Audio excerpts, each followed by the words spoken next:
Bien, muy buenas tardes, mis hermanos. Buenas noches ya. Que el Señor les bendiga. Espero que hayan tenido una buena semana, buenos días en todo lo que hayan tenido que hacer. Gracias damos al Señor por estar aquí en su casa, porque el Señor ha sido fiel. Yo creo que con cada uno de nosotros el Señor ha demostrado fidelidad, amor, gracia y misericordia también.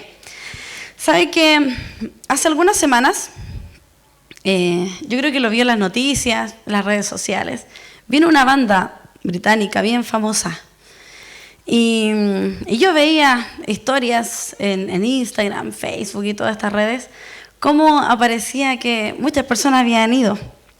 Y yo decía, sí, a mí me gustaba esa banda en mis tiempos de juventud, la escuchaba. Y yo decía, me gustaba y me sabía sus canciones, ¿y por qué yo no fui? Decía yo, si vinieron a Chile. Y yo veía, mientras más veía información, me daba cuenta que era dentro de los pocos que al parecer no fueron. Yo decía, como que todos fueron, menos yo. Incluso veía algunos memes por ahí que decían, como que todos fueron a este concierto, y menos uno. Y dentro de mi presupuesto, en un momento, porque eran varios conciertos que hacía, yo vi mi presupuesto, vi los asientos, o sea, la disponibilidad de entradas que quedaban, y eran carísimas. O sea, no estaba dentro de mi presupuesto, no podía costearla. Yo decía, no puedo, así como con el dolor de mi corazón a lo mejor. Pero yo decía, no puedo, jamás podría pagar eso por ir a un concierto. Pero pensaba y seguía viendo información, y yo decía, miren las cosas que son. Y incluso un niño llega un día al colegio y dice, profe, ¿fue al concierto? Y yo lo miro y dije, no me gusta. Y me dice, estuvo bueno. Y yo decía, ¿cómo un niño de 12 años? Yo dije, le pagaron una entrada para ir. Y me habló de las luces, de todo lo espectacular que hubo en el concierto. Y yo lo escuchaba como buena profesora, yo lo escuché, y dije, qué bueno, me alegro por ti. Pero por dentro yo decía, qué rabia, cómo le pagan a él y yo no puedo ir. Pero así yo me di cuenta que había algo que a lo mejor llamaba mi atención, que en ese momento hubiese querido, pero en realidad no hice nada por tenerlo. Pero había algo que alguien tuvo o que alguien estuvieron y que yo no. ¿Ha tenido esa sensación de que alguien más tiene algo que usted quisiera? Y me detuve a pensar en lo que estaba sintiendo. Y justo dentro de esos días me tocaba hacer una clase de desarrollo personal, que es una asignatura que tiene relación con el manejo de emociones y el trabajo de emociones. Y entré a un curso y yo dije, ya no les pienso hablar de lo que tenía pensado, sino que puse en la pizarra, ¿somos envidiosos? Y los niños me miraban así, ¿esta qué nos va a hablar? Y porque estaba yo con mis sentimientos de envidia ahí. Y yo les pregunté, dije, ¿somos envidiosos? Y si les pregunto a ustedes, ¿somos envidiosos? ¿Qué cree usted? ¿Sabe que los niños me miraban así como, se miraban entre ellos, ¿no? Así como, entre que se apuntaban, que sonreían? Y no sé si usted lo sabía, pero la envidia es una de las emociones que cuesta más reconocer. A veces, incluso la alegría uno lo puede reconocer, pero una persona envidiosa es difícil de reconocer. Lo puede ocultar con facilidad. Incluso uno, si llega a sentir eso, también lo puede ocultar. Lo puede dejar ahí tranquilito. ¿Pero qué es la envidia? La envidia se define como un sentimiento que surge por el deseo de tener para sí algo que otra persona posee. En el fondo es eso. Es desear algo que no tengo, pero que alguien más tiene. Y puede generar en mí tristeza, puede generar en mí frustración, incluso enojo. Y tenemos opciones de cómo poder reaccionar ante tal sentimiento. Pero la que más placer nos da es que esa persona que tiene ese algo que yo quiero, le pase algo y lo deje de tener. No sé si le ha pasado, soy yo nomás. O son los libros que cuentan eso. Pero por lo general uno dice, qué bonito, ojalá que se le caiga. Y mientras hacía este mensaje me acordaba también de mi niñez, cuando con mis queridos amigos del pasaje jugábamos y había un momento en el verano cuando nos comprábamos los cubos, eso en bolsitas de jugo Yupi, que quedábamos como todos manchados entre las manos, la boca, todo. Y nos comprábamos los cubos y nos sentábamos ahí en la cuneta a tomarnos nuestro cubo. Y chupeteábamos el cubo y quedábamos con todos los brazos chorreados, no sé si a usted le pasó. y pasaba siempre un niño con un manso niquelado. ¿Se acuerda de esos helados? Hoy que nos daba gusto verlo. Y pasaba con su manso niquelado y más encima caminaba así como estiradito. Y pasaba con la mamá, así nos miraba, y nosotros así, chupeteando el cubo. Y él pasaba, así, y pasaba lento más encima, tomándose su manso niquelado. Y nosotros lo mirábamos todo el camino. Y ya, no importa, ya seguíamos ahí, dignos, siempre dignos.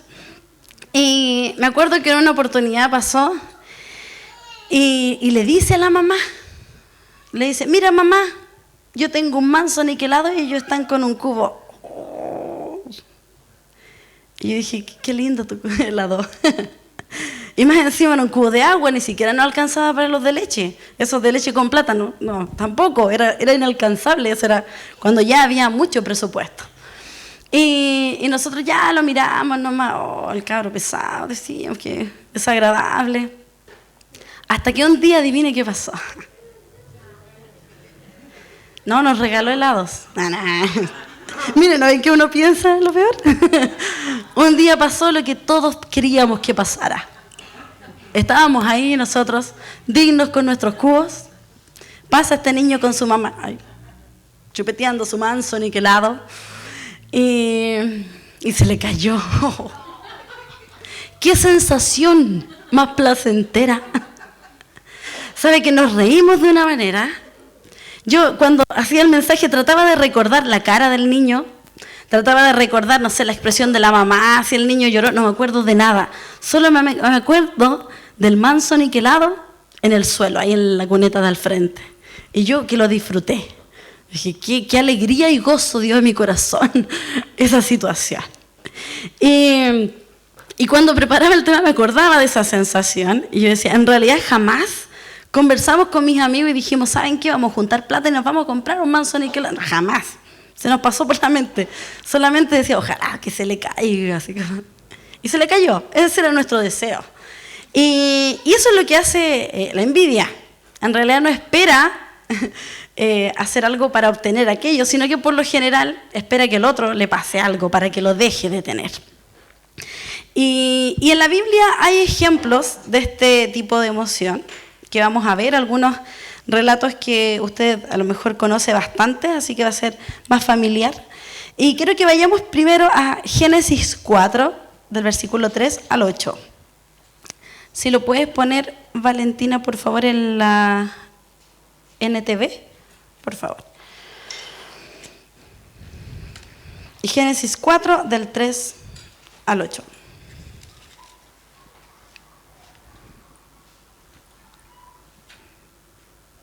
Dice así: al llegar el tiempo de la cosecha, Caín presentó algunos de sus cultivos como ofrenda para el Señor. Abel también presentó una ofrenda, las mejores partes de algunos de los corderos que eran primeras crías de su rebaño. El Señor aceptó a Abel y a su ofrenda, pero no aceptó a Caín ni a su ofrenda. Esto hizo que Caín se enojara mucho y se veía decaído.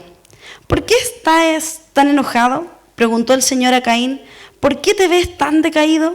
Serás aceptado si haces lo correcto, pero si te niegas a hacer lo correcto, entonces ten cuidado.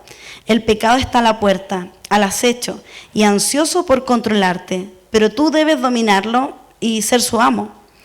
Cierto día Caín dijo a su hermano, salgamos al campo. Mientras estaban en el campo, Caín atacó a su hermano Abel y lo mató. Aquí vemos un ejemplo de cómo se expresó esta emoción y cómo fue también abordada, que no fue de la mejor manera. Como vemos en esta historia, Caín y Abel, uno presentó Caín presentó parte de su ofrenda, parte de lo que tenía al Señor, pero Abel presentó lo mejor. Y obviamente lo que al Señor le agradó fue aquel que presentó lo mejor. Incluso el Señor no dijo, ya, este me gusta, este no, así que tú allá nomás. No, dice que hubo un diálogo, hubo un momento donde el Señor le dijo, pero mira, si tú haces las cosas bien, si tú realmente haces lo que tienes que hacer, también me va a agradar. Le dio una oportunidad. Pero aquí hay algo curioso que hizo Caín. Al parecer no dice nada la Escritura donde Caín a lo mejor haya meditado en las palabras del Señor, haya tomado alguna decisión distinta. Al parecer hizo caso omiso a las palabras del Señor. Al parecer solo escuchó, pero no las consideró. Y solo se detuvo a mirar lo que pasaba con su hermano. Solo se detuvo a mirar en lo bueno que hizo su hermano y lo que él no tenía. Porque enseguida, después cuando el Señor termina de hablar, la decisión que tomó Caín fue enseguida invitar al hermano a maquinar esta situación que era catastrófica. No hubo un momento de meditación que él dijera, voy a tomar una buena decisión, al contrario. Esta envidia que él sentía lo llevó a matar a su hermano. Tal vez nosotros no vamos a matar a alguien o no hemos pensado en eso. Y el Señor nos libre también de una situación así. Pero sí hay sentimientos y emociones que albergamos de tal manera que nos pueden llevar al resentimiento, al desconformismo. Y aquí una de las cosas que le ocurrió a Caín fue que él se comparó. Uno de los principales o uno de los enemigos de la envidia es la comparación. ¿Sabe que siempre, donde quiera que vayamos, va a haber alguien mejor, o alguien peor, o alguien igual, similar, ni siquiera igual, a nosotros?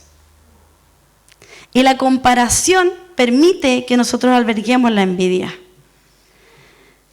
Porque créame, cuando nosotros nos comparamos, tiene que ver con nuestro estado emocional, tiene que ver con nuestra autoestima, con cómo andemos ese día.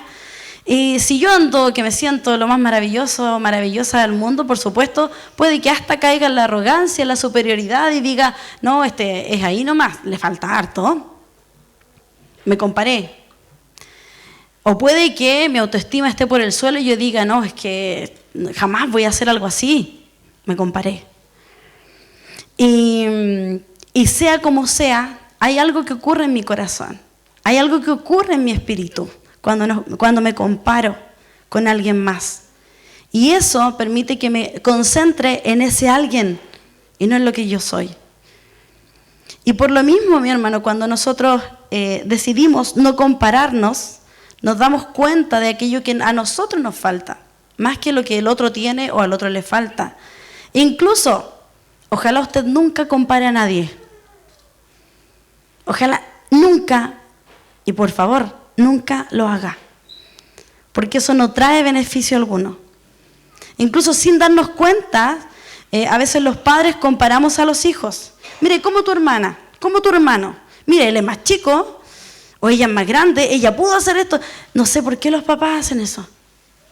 ¿Sabe que en el colegio yo veo cuando hablamos con los niños de autoestima, cuando hablamos también de la envidia, cuando hablamos de todos estos temas, la principal causa de su baja autoestima es que los padres los comparan o que fueron comparados con alguien, que los comparaban con el vecino, que lo comparaban con la amiga, que lo comparaban con el hermano, con el primo, y eso causa resentimiento. Entonces, no comparemos a las personas, todos son distintos. El Señor hizo tan maravillosa su creación que a nadie lo hizo igual.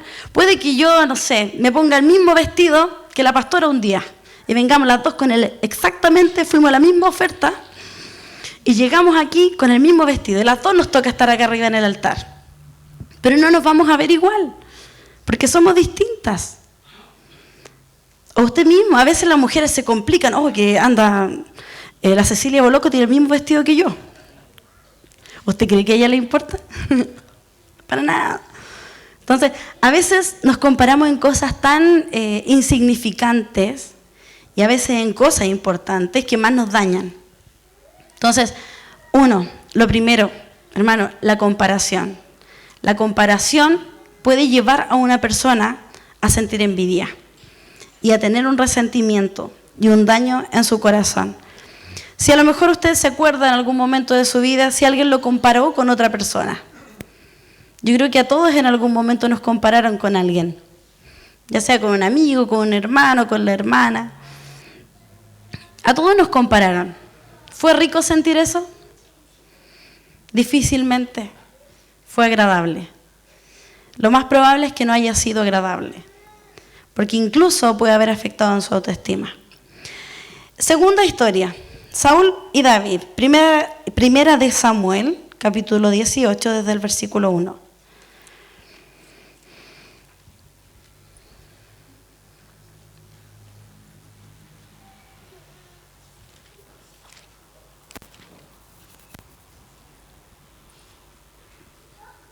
Del 1 al 16,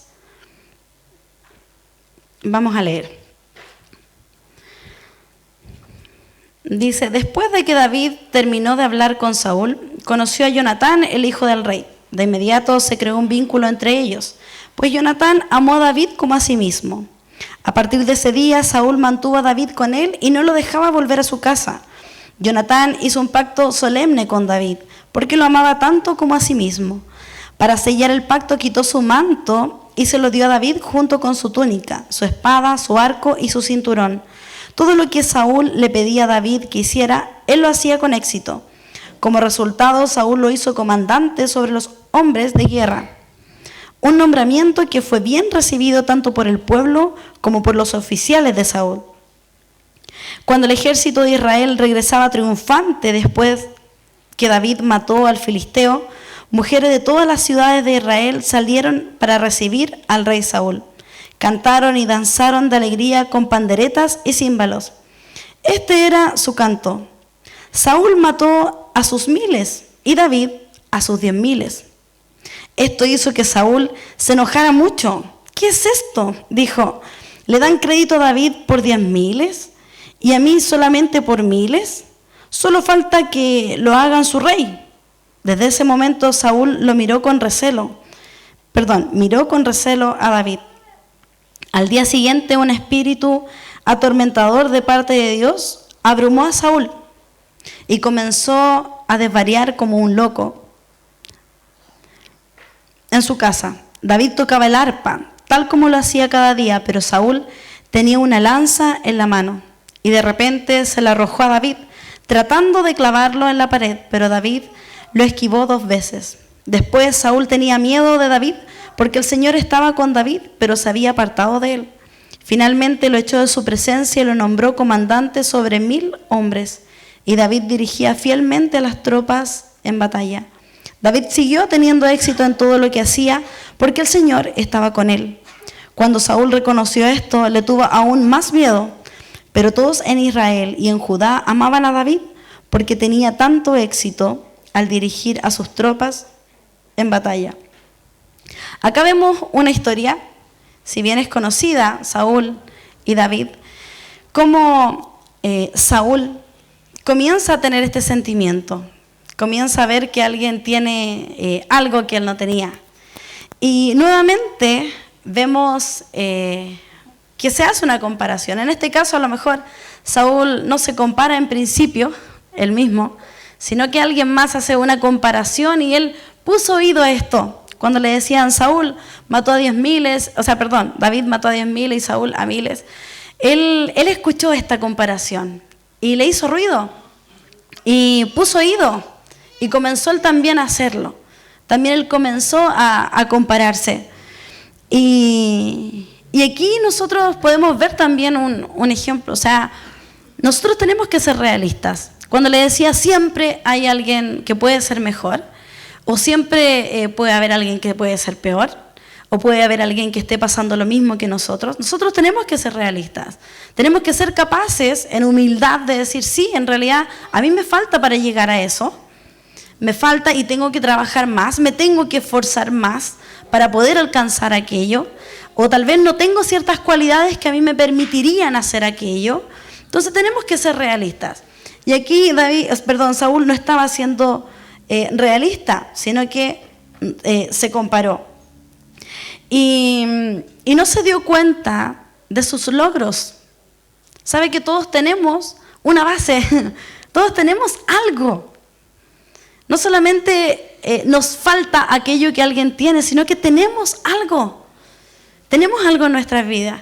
Y eso también es un gatillante para tener envidia cuando no somos agradecidos de lo que tenemos y nos concentramos en aquello que no tenemos.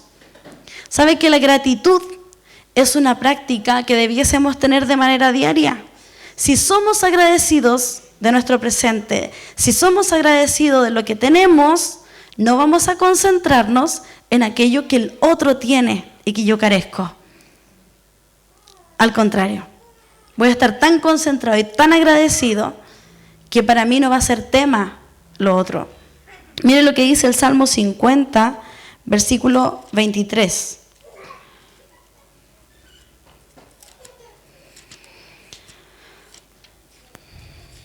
Dice, pero el dar gracias es un sacrificio que verdaderamente me honra. Si permanecen en mi camino, les daré a conocer la salvación de Dios. O sea, dar gracias, eso es algo que al Señor le honra constantemente. No es algo que sea pasajero, o sea, si nosotros diéramos gracias, si nos levantáramos, incluso nuestro ánimo cambia. El otro día leía así como estos datos como psicológicos que mencionaban, decía si nosotros cada vez que tuviéramos una actitud o un pensamiento negativo, lo reemplazáramos por agradecer, nuestra actitud y nuestro día también sería distinto. Entonces no sé si ha hecho ese ejercicio. El otro día estaba en el baño del colegio y yo quería así como ya explotar y decir, ¿por qué estoy aquí? Y me miro al espejo y me acordé de eso. Yo dije, ya Señor, gracias porque tengo trabajo, porque hago lo que me gusta. Yo dije, gracias porque tengo una familia que me espera. Y empecé a agradecer. Y sabe que pude salir de ese baño con una actitud distinta. Ya con ese colapso, ya igual seguía media colapsada, pero disminuyó. Porque estuvo este ejercicio de agradecer. Cuando somos capaces de agradecer lo que tenemos, mi hermano, cuando somos capaces de agradecer lo que hemos alcanzado, no nos vamos a concentrar en otra cosa.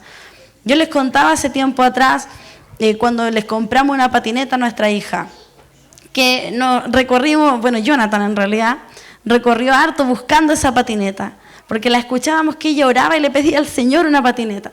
Y nosotros dijimos, ya tenemos que ser parte de su fe.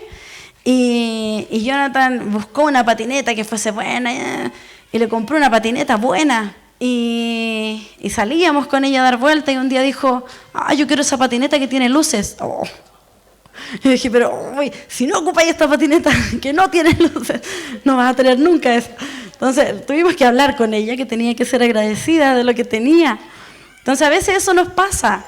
Nos concentramos tanto en lo que el otro tiene y que nos gustaría que no agradecemos lo que tenemos. Y a veces lo que tenemos es lo que necesitamos. Y créanme que la mayoría de las veces lo que tenemos hoy es lo que necesitamos. Y lo que carecemos hoy a veces también es lo que necesitamos. Porque algo falta para llegar a lo otro. Entonces, segunda forma de evadir o de evitar la envidia, mi hermano, es ser agradecido. Concentrémonos en lo que tenemos, en lo que el Señor nos ha entregado. Y miren, las Escrituras también nos menciona otra forma de abordar esta emoción. Tal vez es similar, pero nos vamos a dar cuenta cómo se abordó completamente distinto. Y esto se encuentra en Segunda de Reyes, capítulo 2, desde el versículo 1.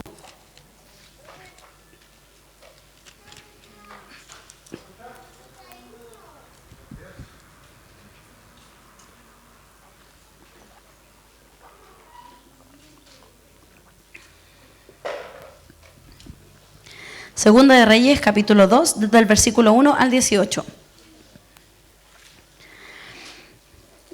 Dice, habla aquí de Eliseo y Elías. Dice, cuando el Señor estaba por llevarse a Elías al cielo en un torbellino, Elías y Eliseo estaban de camino desde Gilgal. Y Elías le dijo a Eliseo, quédate aquí, porque el Señor me dijo que fuera a Betel. Eliseo respondió, tan cierto como el Señor vive y que tú vives, nunca te dejaré. Así que descendieron juntos a Betel. El grupo de profetas de Betel se acercó a Eliseo para preguntarle, ¿sabías que hoy el Señor se llevará a tu amo? Claro que lo sé, contestó Eliseo, pero no digan nada. Entonces Elías le dijo a Eliseo, quédate aquí, porque el Señor me dijo que fuera a Jericó. Pero Eliseo le respondió de nuevo, tan cierto como que el Señor vive y que tú vives, nunca te dejaré. Así que continuaron juntos a Jericó. Después, el grupo de profetas de Jericó se acercó a Eliseo para preguntarle, ¿sabías que hoy el Señor se llevará a tu amo? Claro que lo sé, contestó Eliseo, pero no digan nada. Entonces Elías le dijo a Eliseo, quédate aquí, porque el Señor me dijo que fuera al río Jordán. Pero una vez más, Eliseo respondió, tan cierto como que el Señor vive y que tú vives, nunca te dejaré. Así que siguieron juntos. 50 hombres del grupo de profetas también fueron y observaron de lejos cuando Elías y Eliseo se detuvieron junto al río Jordán. Luego Elías dobló su manto y con él golpeó el agua. El río se dividió en dos y ambos cruzaron sobre tierra seca. Cuando llegaron al otro lado, Elías le dijo a Eliseo, dime qué puedo hacer por ti antes de ser llevado. Y Eliseo respondió, te pido que me permitas heredar una doble porción de tu espíritu y que llegue a ser tu sucesor. ¿Has pedido algo difícil?, respondió Elías. Si me ves en el momento en que sea llevado de tu lado, recibirás lo que pediste, pero si no me ves, no lo recibirás. Mientras iban caminando y conversando, de pronto apareció un carro de fuego, tirado por caballos de fuego. Pasó entre los dos hombres y los separó. Y Elías fue llevado al cielo por un torbellino. Eliseo lo vio y exclamó, Padre mío, veo los carros de Israel con sus conductores. Mientras desaparecían de su vista, rasgó su ropa en señal de angustia. Entonces Eliseo tomó el manto de Elías, el cual se había caído cuando fue llevado, y regresó a la orilla del río Jordán. Golpeó el agua con el manto de Elías y exclamó, ¿dónde está el Señor, Dios de Elías? Entonces el río se dividió en dos y Eliseo lo cruzó. Cuando el grupo de profetas de Jericó vio desde lejos lo que había sucedido, exclamaron, el espíritu de Elías reposa sobre Eliseo. Enseguida salieron a su encuentro y se inclinaron hasta el suelo delante de él. Señor, le dijeron, usted tan solo dé la orden y 50 de nuestros hombres más fuertes buscarán a su amo por todo el desierto. Tal vez el espíritu del Señor lo haya dejado en alguna montaña o en algún valle. No, respondió Eliseo, no los manden. Pero ellos insistieron tanto que él, avergonzado, finalmente aceptó. Está bien, les dijo, mándenlos. Así que 50 hombres buscaron a Elías durante 3 días, pero no lo encontraron. Eliseo aún estaba en Jericó cuando los hombres regresaron. ¿Acaso no les dije que no fueran?, preguntó. Aquí, si bien leímos toda la porción, esta porción es preciosa. Vemos cómo están estos dos hombres, Elías, un profeta muy connotado, y Eliseo, que estaba ahí junto a él. Y sabe que Eliseo deseaba lo que Elías tenía, pero este sentimiento fue abordado de una manera muy distinta, porque no habla de una comparación dañina, no habla de que Eliseo dijera, no, pero es que yo soy más inferior, soy inferior a Eliseo, por lo tanto no puedo alcanzar esto. No hablaba de una comparación, no dejó de agradecer lo que tenía, al contrario, era insistente.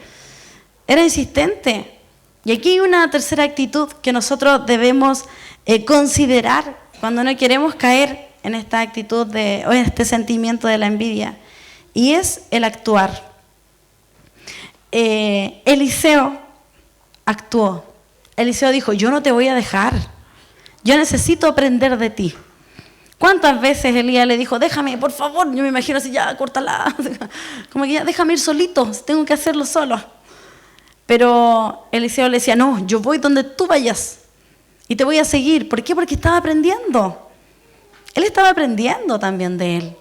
Él quería ser como él. Incluso le dice en su cara, le dice, yo quiero lo doble de lo que tú tienes. Quiero más de lo que tú tienes. Y estaba reconociendo de esa manera quién era Elías. O sea, lo que tú tienes es bueno. Reconocía que el otro era a lo mejor una persona superior, que era una persona admirada, pero le decía, de todo lo genial que tú tienes, yo quiero el doble. Y no se quedó ahí, no se quedó lamentando, no se quedó llorando, comparándose, y no se quedó diciendo, ¿por qué yo? ¿Por qué no lo tengo? Sino que al contrario, tomó una actitud y comenzó a actuar. Empezó a hacer algo. ¿Sabe que el sentimiento, cuando comienza este sentimiento de envidia, porque uno dice, ¿para qué existe la envidia? ¿Solo para cosas malas? No, esto es una alerta. Si decimos, ¿de qué nos sirve ese sentimiento? Es una alerta. Es algo que nos avisa, dice, ¿sabes qué? Hay algo que tú quieres. Hay algo que tú deseas, pero no lo tienes. Y él da ya, sí. Entonces, ¿qué vas a hacer? ¿Te vas a lamentar? ¿Vas a ser malagradecido con lo que tú ya tienes? ¿Te vas a comparar con él? ¿O vas a tomar una actitud? ¿Vas a tomar la acción para poder alcanzar eso? ¿Vas a comenzar a hacer algo para que eso llegue a ti? Eso hizo Elías. No pensó de, ojalá que se caiga el carro. No, imagínese. No dijo, ojalá que, perdón, Eliseo, no hizo eso. No dijo, ojalá que Elías pierda todo. No hizo eso, sino que aprendió, actuó y lo alcanzó. Eso es lo más maravilloso. Lo alcanzó. Cuando se dé cuenta de que usted quiere algo que no tiene, comience a actuar. Comience a hacer algo por alcanzarlo. Y así se va a dar cuenta que no se va a crear un sentimiento o un mal sentimiento en usted. Miren lo que dice Isaías 48:3, que es un versículo muy lindo. Isaías 48:3.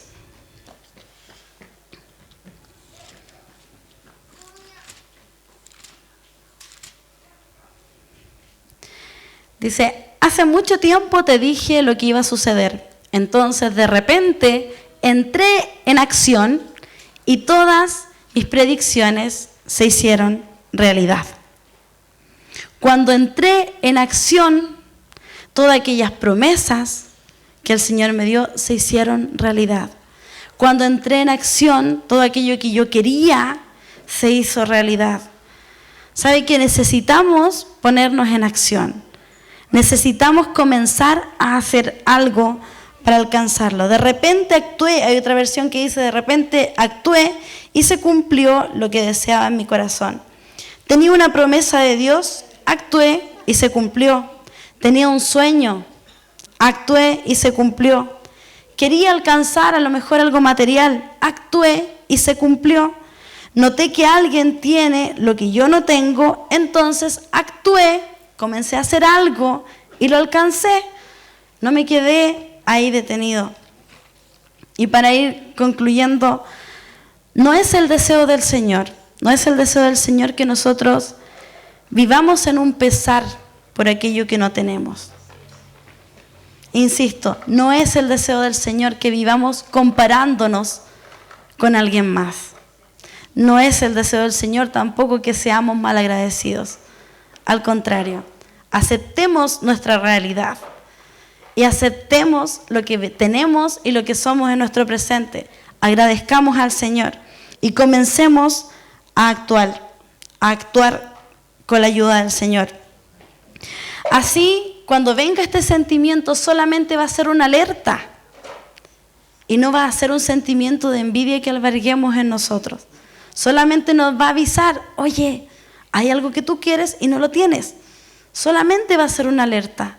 Porque dice la palabra también, no me acuerdo dónde estaba, no lo anoté, pero decía que carcoma los huesos en la envidia. O sea, nos hace daño. Por lo tanto, no permitamos que eso que puede ser solo una alerta se transforme en un sentimiento de resentimiento, tristeza, hasta odio por alguien más. y de pesar y lástima por nosotros mismos. Y lo quiero dejar con algunas preguntas. ¿Puede detectar algo que alguien más tiene y usted desea? ¿Puede detectar en estos momentos algo que alguien más tiene y que usted desea? Segunda pregunta.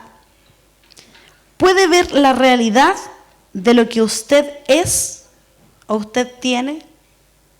¿Somos realistas con lo que tenemos y somos? O sea, aquí en esta área me falta algo. Aquí en esta área sí, voy bien encaminado. Acá no he hecho nada. ¿Somos realistas? Otra pregunta. ¿Tiene algo en su presente por qué agradecer? ¿Tiene algo por qué agradecer? Otra pregunta más. ¿Qué debe comenzar a hacer para alcanzar lo que desea?